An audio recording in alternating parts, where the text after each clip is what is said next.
Today's daily devotional by Pastor Greg Laurie. Just one thing.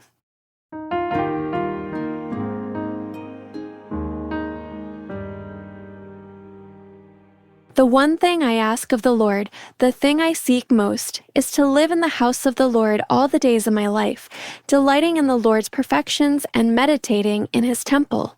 Psalm 27:4. Without a doubt, one of the greatest blessings of the Christian life is that our God gives second chances. The Apostle Paul wrote, "For everyone has sinned. We all fall short of God's glorious standard." Romans chapter 3, verse 23. But even if we've failed miserably, God gives us the opportunity to put it behind us. He can dramatically turn things around on our behalf. He can forgive us. We have a choice in the course our lives take.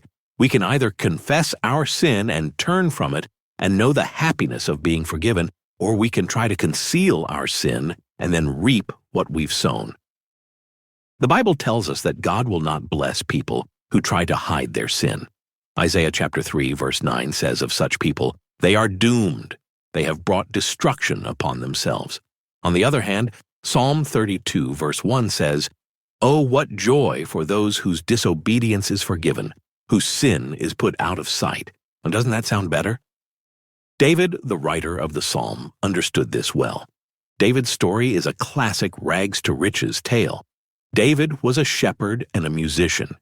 He was overlooked even in his own family. When his brothers went off to war, David was given the role of delivery boy. When Samuel the prophet told Jesse, David's father, that God had sent him to anoint one of Jesse's sons as the next king of Israel, Jesse didn't even include David in the lineup. Yet David thrived in the role of underdog. He killed the giant Goliath.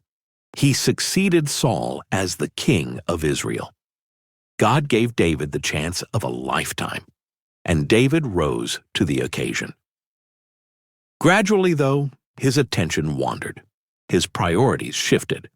According to 2 Samuel chapter 11, verse 1, King David sent his men to battle the Ammonites while he stayed behind in Jerusalem. While he was idling in Jerusalem, he saw a woman named Bathsheba taking a bath. David sent for her and slept with her, even though she was the wife of Uriah, one of his most faithful soldiers. When he learned that Bathsheba was pregnant, David called Uriah back from battle, hoping that he would sleep with his wife. That way, people would assume that he was the father of her child.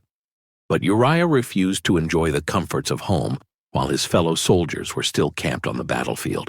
In desperation, David arranged for Uriah to be killed in battle so that he could marry the widow Bathsheba in time to make the baby's birth seem legitimate. David failed God spectacularly. He committed adultery and murder. And after he was confronted by the prophet Nathan, he felt the weight of his sin. He wrote, "Have mercy on me, O God, because of your unfailing love. Because of your great compassion, blot out the stain of my sins. Wash me clean from my guilt. Purify me from my sin." Psalm 51, verses 1 through 2. God heard his prayer, forgave his sins, and gave him a second chance. And God will do the same for you, no matter what you've done, if you repent and ask for forgiveness. As you go about your day, I encourage you to think about this question. How does knowing that God offers forgiveness and second chances change the way you respond when you fail?